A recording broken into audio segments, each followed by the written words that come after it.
Come on, guys. You knew this was coming. Right here.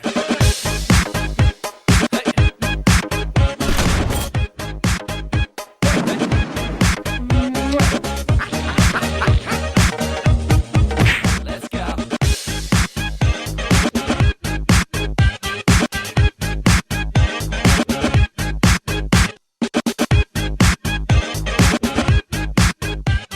Hi, Faceless here, and it's time to give my top 10 movies of 2015. Now, I know some of my choices on this list I haven't done a review for reasons. You keep tying yourself up, babe. Hey, it's a healthy distraction. However, I have viewed all these films on this list. It did take me some time to carefully consider what films I liked this year, but at the end of the day, it's my personal opinion. So, if you have your own list, please share them in the comments below. With that being said, let's get started. Number 10, Unfriended. Okay, most of you are probably going, seriously? But like in my review, I stand by what I said. This film is more effective if you streamed it off your laptop. It added a certain element that quite frankly you wouldn't get off the big screen. It isn't like your run-of-the-mill found footage film. Hell, I really don't think I could call it that. I recently watched it on my computer the other night, and let me tell you, it still gave me the chills. So yeah, it deserves a spot on my list. Number 9, The Good Dinosaur. It's a cute film and it has a unique spin on what the world would be like if the dinosaurs never went extinct. The animation was done well, but it's nothing new at the same time. Plus, the story is a bit of a carbon copy of all the Disney films that involve a young person getting lost and trying to find his way home. Yet with those flaws, I did enjoy it and it deserves a watch. Number 8, Ant-Man. The movie that kicked us off into Phase 3 of the Marvel Cinematic Universe. It's funny and it had some good action, and this film made me think twice about ants. Don't get me wrong, I still hate those little bastards. It is a good addition to the MCU, but it is low on my list because, well, comic book movies are starting to wear me out. But that's a discussion in my Let's Talk segment. Number 7, Inside Out. In one word, cute. To be honest, it reminds me of this old TV show Herman's Head, only the child's version of it. It's an interesting film that showed basically how the mind worked, well, in a psychological sense. It's simple, funny, and at times heartwarming. This movie was both for kids and grown-ups. Number 6, American Sniper. This film was really in-your-face reality. It's a story about an American war hero who had deeper problems that he held inside. To me, the film felt more like watching a Discovery Channel documentary with great acting. Now that's not bad by no means, but I can tell you the rewatch value depends on whether you like that sort of movies or not. For me, I enjoy these sort of films, enough for me to recommend to watch it at least once. Number 5, Avengers. Okay, I'll admit it, I waited for this movie since the last one was released 2 years ago, and I enjoyed the hell out of it. I do know that it had mixed reviews from other critics. Some of them loved it, some of them were just not pleased with it.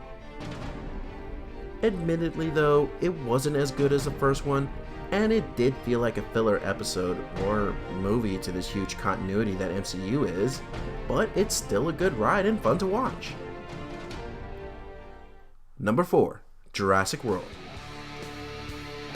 Say what you will about the inconsistencies, the lackluster character development with some of the main characters, and how unrealistic that a woman can outrun a T-Rex in high heels. But the flaws aside, this film was still a great popcorn flick. I said it before, and I'll say it again. It's still better than the last 2 sequels we got. So suck it, Keen! Number 3, Creed.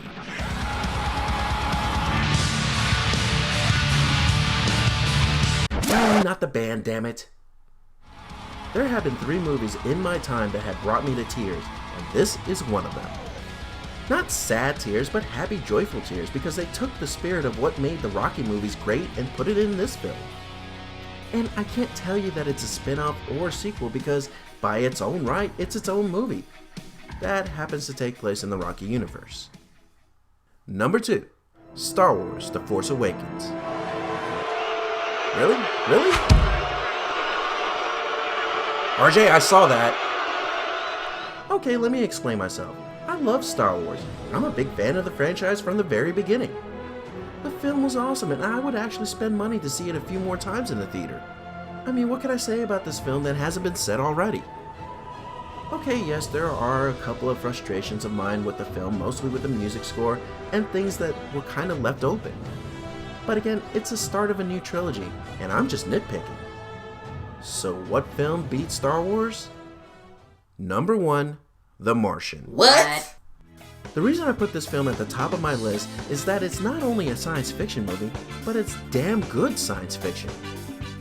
The writer of this film did his homework and research and gave us a very plausible scenario. They showed us a man who was alone for so long on a desolate planet, dealing with the trials and challenges that he had to overcome. That and the science of the film was nearly spot on.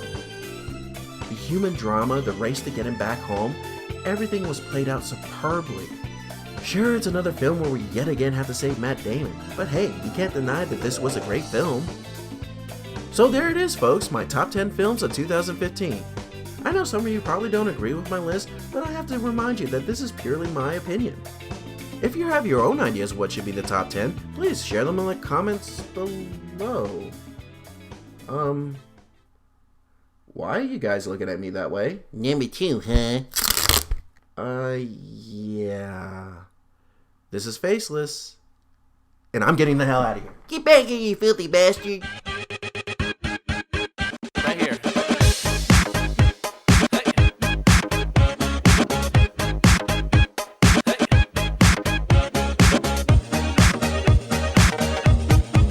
Let's go.